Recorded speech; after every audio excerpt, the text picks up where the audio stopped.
So let me introduce Maestro Brien Egan.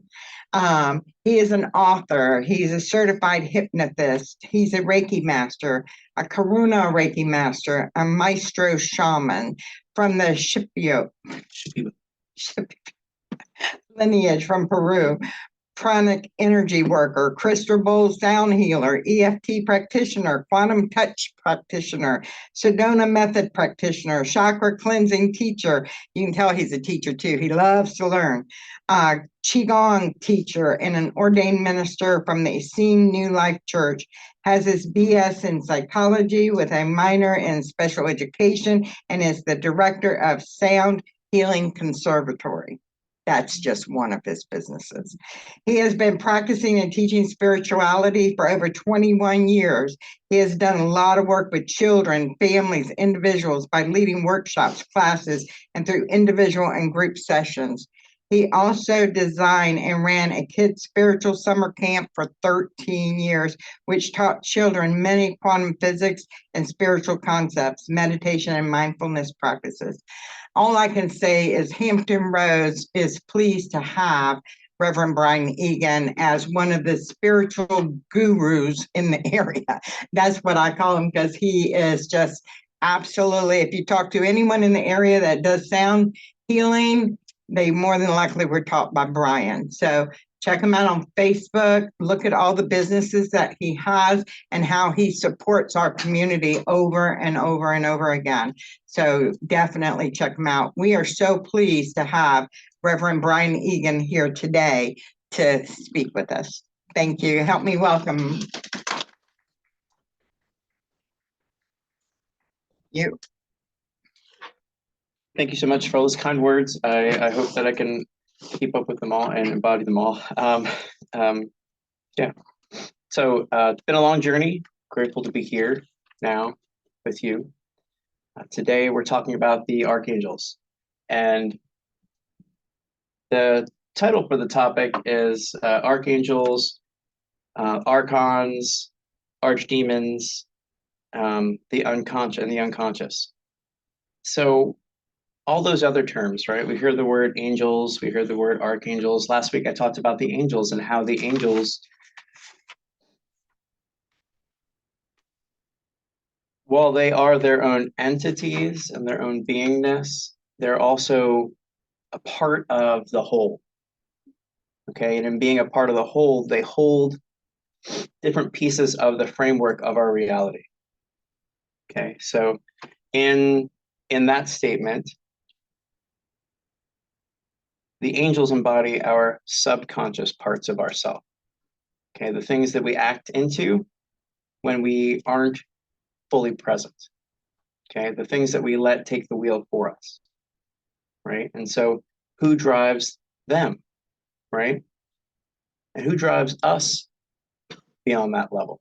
Right, if we're saying the angels are driving us around, moving us, who dictates things to the angels? Right, so the archangels, the archangels.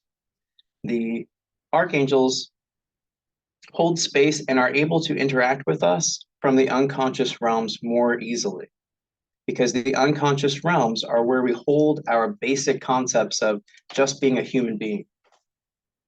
And so in that, we know that we all breathe, we all have a heartbeat, we all digest food, right? We all use the restroom, we all are engaged in these core, deeper parts of ourself for survival and being. And in those spaces, when we get damaged, right, as young children or different parts in our life through trauma or difficult things, we hold that deeply embedded structure in that core primal place for us. And when that happens for us, it freezes our life. It stops our life right at that point. And that's why people with extreme trauma or really difficult childhood trauma, like in a lot of ways, they've stopped their life at that one space and they're leaving themselves there. It's like they're at the train waiting for somebody to come pick them up.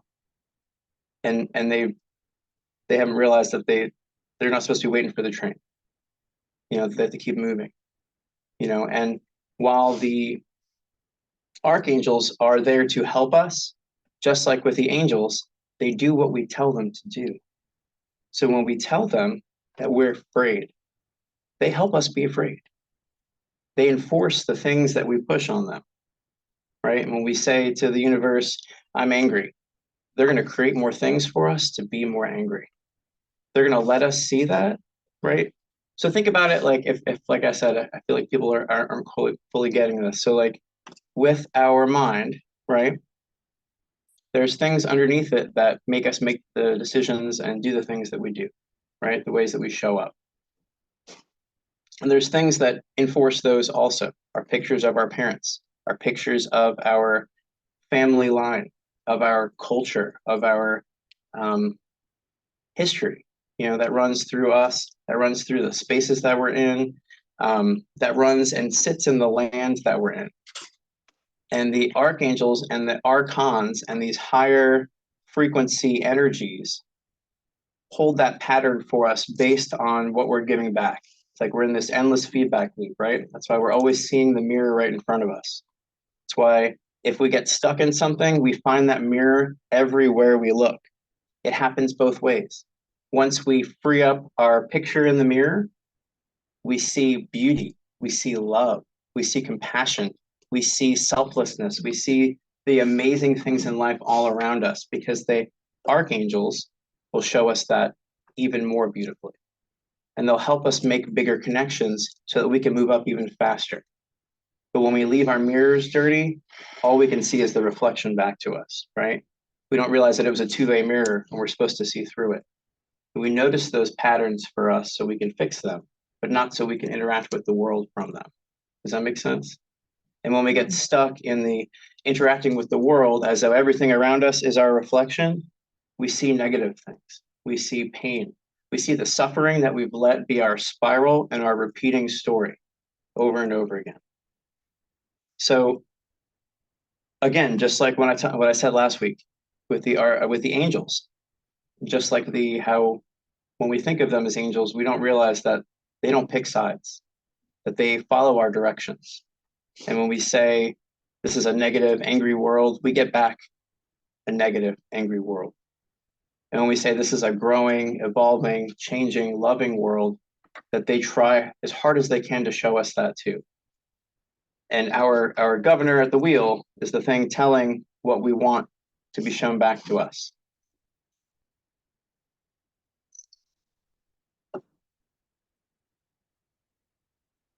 So the unconscious is also the place where miracles are born in us. If you were to look at an EEG reading and an electroencephalogram of the brainwave patterns, right? In the states of theta, which leads to like delta, which is total unconsciousness, but like you're recharging with source, right? When we get to that theta space is where a lot of miraculous healings will take place, when they've done like actual brainwave readings of the healers, and they go right into those spaces and they hold that frequency. So source can come in and greet it. And source can realign it with what is being directed, right?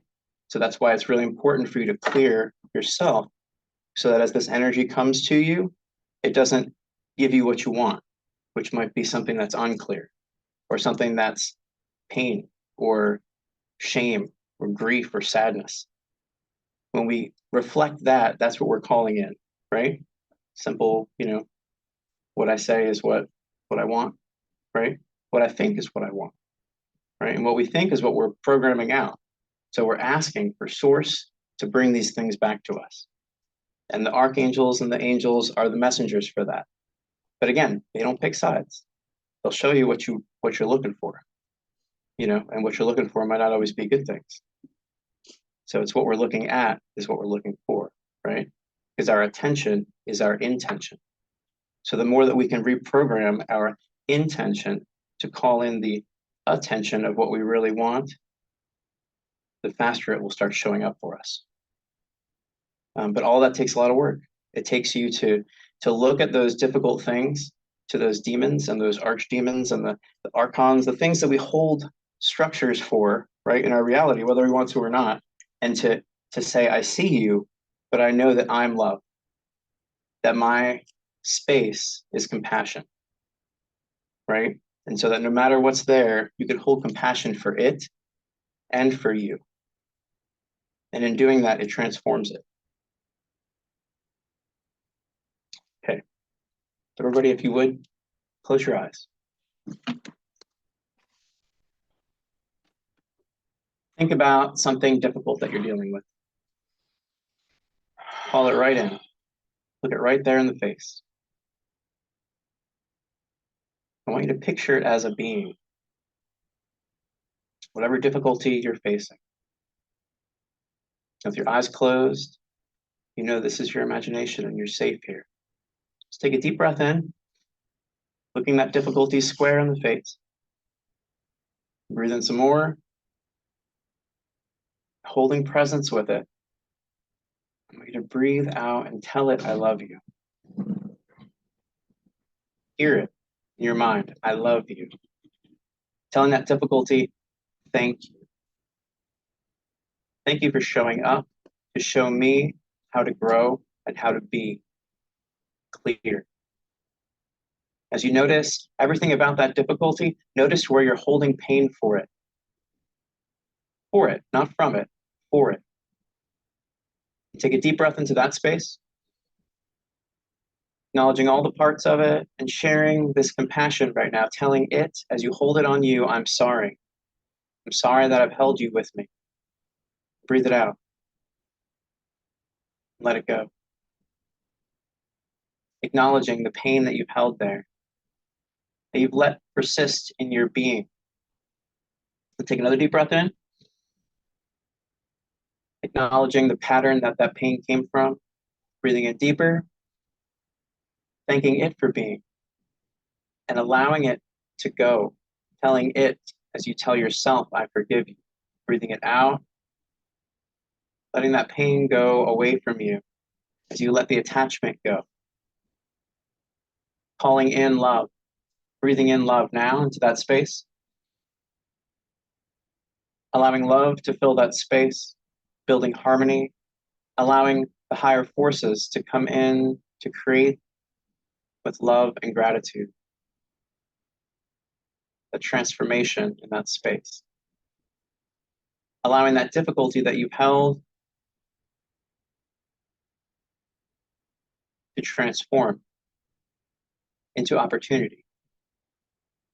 Breathing in one more time. Accepting that difficulty as your next stepping stone.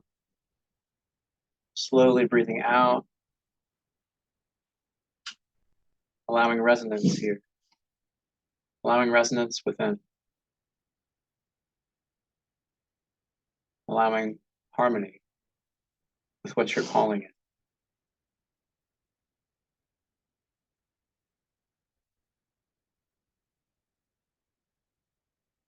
When you're ready, you can open your eyes.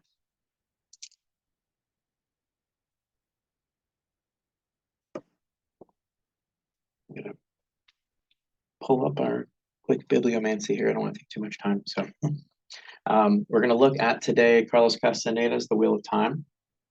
This isn't as much of his other stories, like a long storytelling version of the journeys. This is more of just pieces of wisdom that he gained from the different shaman and from Don Juan, the shaman he learned from. So let's see where it takes us. Okay. Look at that. All right. This is page 140. It's The Wheel of Time. This is from, because these are from each of his books. This one's from the book Tales of Power. So I'm going to read a few of them. The basic difference between an ordinary man and a warrior is that a warrior takes everything as a challenge, while an ordinary man takes everything as a blessing or as a curse. The trump card of the warrior is that he believes without believing. But obviously a warrior can't just say he believes and let it go at that. That would be too easy. To just believe without any exertion would exonerate him from examining his situation. A warrior, whenever he has to involve himself with believing, does it as a choice. A warrior doesn't believe. A warrior has to believe.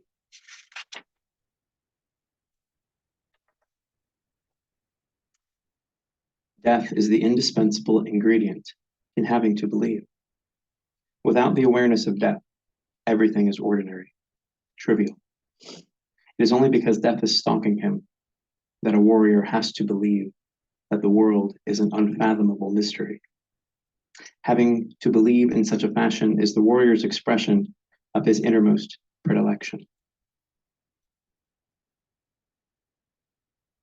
Power always makes a cubic centimeter of chance available to a warrior. The warrior's art is to be perennially fluid in order to pluck it.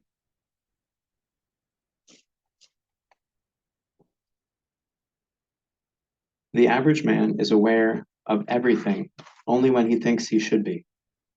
The condition of a warrior, however, is to be aware of everything at all times.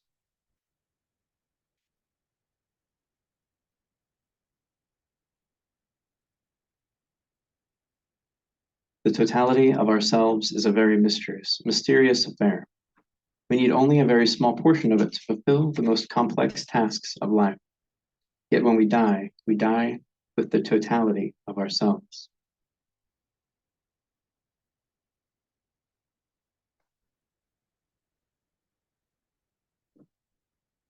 Okay, so I'll stop there.